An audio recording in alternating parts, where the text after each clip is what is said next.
Hi guys, welcome back to my YouTube channel. අද video එක ඇවිල්ලා ටිකක් විතර වෙනස් විදිහේ වීඩියෝ එකක්. මේක මගේ කතාව. අපි එහෙනම් එක බලමු.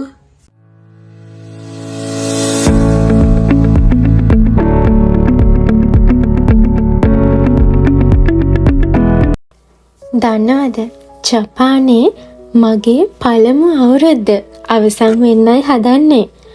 මේ තරම් වේගයෙන් දින සති මාස ගෙවුනද කියලා තාමත් හිතාගන්න බෑ. මුලදී දැනුනේ හැම දෙයක්ම අමුතු විදිහකට. ගොඩාක් තනිකම දැනුණා. ඒත් දැන් ඒ හැම දෙයකටම හුරු වෙලා ඉන්නේ. මේක මගේ ජීවිතේ අලුත් පොයින්ට් එකක්. කවදාවත් නොවිඳපු අත්දැකීමක්. මට මාව තවත් හොඳට තේරුම් ගන්න කියලා දුන්නු කාලයක්. ඉතින් මං තාමත් ඉවසීමෙන් බලාගෙන ඉන්නවා. ජපානයට ඇවිල්ලා ගෙවුණු පළවෙනි රාත්‍රිය මට කවදාවත් අමතක වෙන්නේ නැහැ. ෆොටෝන් එකක්වත් නැතුව එදා රෑ මම ගෙව්වා. එදා මං හිතාගත්තා මම මේක අනිවාර්යයෙන්ම ප්ලේ කරන්න ඕනේ ගේම් එකක් කියලා. මේ අවුරුද්දට මම හිතපු දේවල් ගොඩාක් මට ලැබුණා. හැබැයි මට නොලැබුණු අහිමි වුණ දේවලුත් තිබුණා. ඒත් මේ ලැබෙන හැම දෙයකටම මම හරිම ග්‍රේට්ෆුල්. අද දවස ගැන කිව්වොත් අද මට නිවාඩු දවසක්. ඒ නිසා මට ඕනි වුණා ටිකක් එළියට යන්න.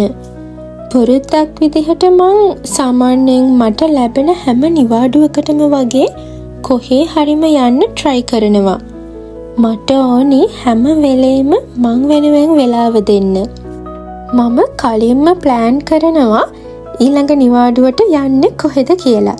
හැබැයි ඉතින් සමහර දවස් තියෙනවා එකපාරටම කොහේ හරිම යන්න ඕනි කියලා decide කරලා location එකකුත් හොයලා යන. It has become a part of my life. මං හරිම කැමති අලුත් දේවල් experience කරන්න. මේ විදිහට යනකොට automatically ඒකත් වෙනවා. කොහොම වුණත් තමන් වෙනුවෙන් තමන් කැමති දේවල් කරන්න තමන්ට chance එකක් දෙනවනම් ඔයා perfect character එකක්. දැන් වෙනකොට මට seasons 4ම experience කරන්න හම්බ වෙලා තියෙනවා. ඒ 4ෙන් මං ආසම ඕටම් එකට. මං ජපානයට ආපු පළවෙනිම දවසේ දැක්කෙත් රතු පාටට කහ පාටට පිරිච්ච ගස්. මේක ස්වභාව ධර්මයේ සිත්තම් කරන කාලයක්. පුංචි හුළඟකින් පවා ගස් වලින් කොළ වට්ටන කාලයක්. හරියටම කිව්වොත් ගස් සීත ඍතුවේ හිමෙන් පිරෙන්න සූදානම් වෙන කොළ නිදහස් කරන කාලයක්. හැම දෙයකම අත්හැරීම කොච්චර ලස්සනද කියලා මේ සරත් ඍතුව අපිට පෙන්නනවා. මේ හැම දෙයකම ලස්සන දකින්නකොට විඳිනකොට වචනෙන් විස්තර කරන්න බැරි පුදුම සතුටක් දැනෙන්නේ. ජීවිතේට ඔහේ ගෙවෙන්න දෙන්නේ නැතුව ලස්සන මතක එකතු කරගන්න. එතකොට කවදම හරි දවසක ආපහු මේ මතක අපි බලනකොට ආයෙත් ඒ ලස්සන දවසට යන්න පුළුවන් වෙනවා. අනිත් දේ තමයි කවුරුත් කියන දෙයක් නෙවෙයි. ඔයාට හරිය කියලා හිතන දේ කරන්න. ඒකත් හොඳට හිතලා බලලා. එතකොටයි ජපන් ජීවිතේ තිත්තනාවේ රසවත් වෙන්නේ.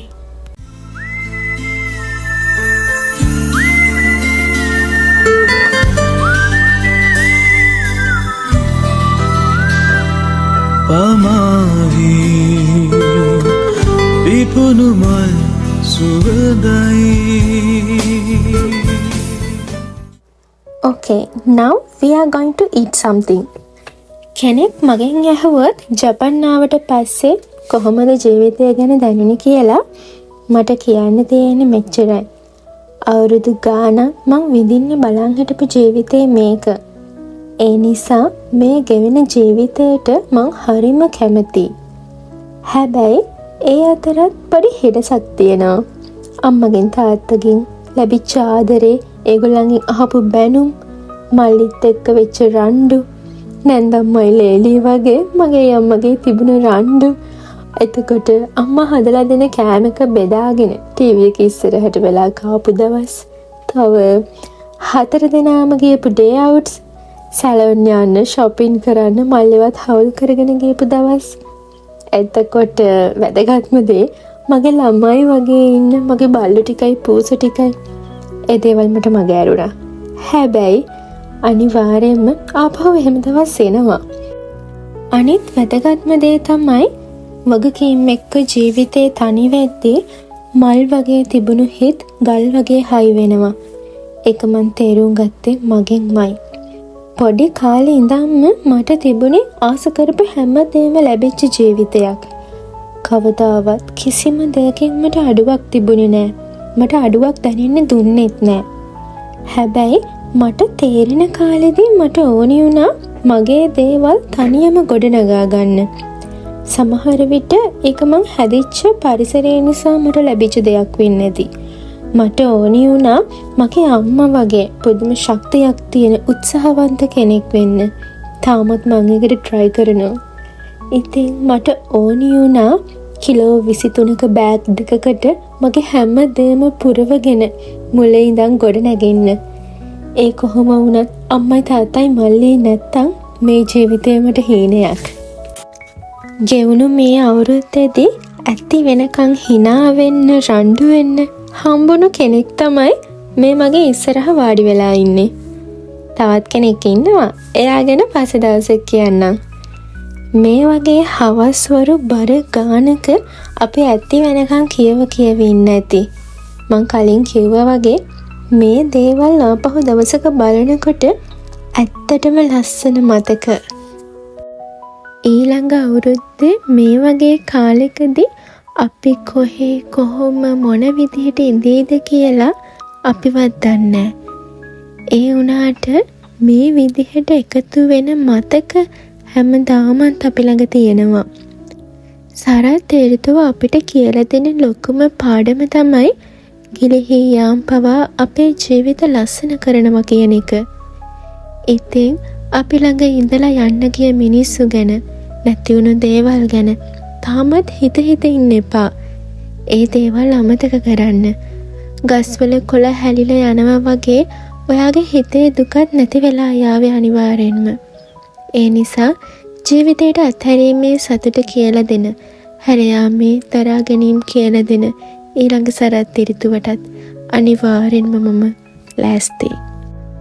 මගේ ෆැන්ටසි ලෝකෙ තිබුණ හීන එකින් එක හැබෑ වෙනකොට මං මටම කියා ගන්නවා මං හරිම වාසනාවන්තයි කියලා. හීන හැබෑ කරගන්න නම් හීන ඇතුලේ ජීවත් වෙන්නම වෙනවා. ගෙවුණු මේ අවුරුද්දක කාලෙදී සිද්ධ වුණු හැම දෙයක්ම මට ලොකු ආශිර්වාදයක්. ජපානෙට තනියම ඇවිත් ටිකෙන් ටික හැම දෙයක්ම ගොඩනගාගෙන ඉස්සරහට ආපු මාව මට ගොඩාක් වටිනවා. මගේ අවුරුද්දක මතක පොත ඇහුවට ගොඩාක් ස්තුතියි. එහෙනම් තවත් මේ වගේ හරිම ලස්සන මතක කතාවකින් අපි ආපහු ඉක්මනටම හම්බ වෙමු. එතකන් සතුටින් පරිස්සමට ඉන්න ඕනි.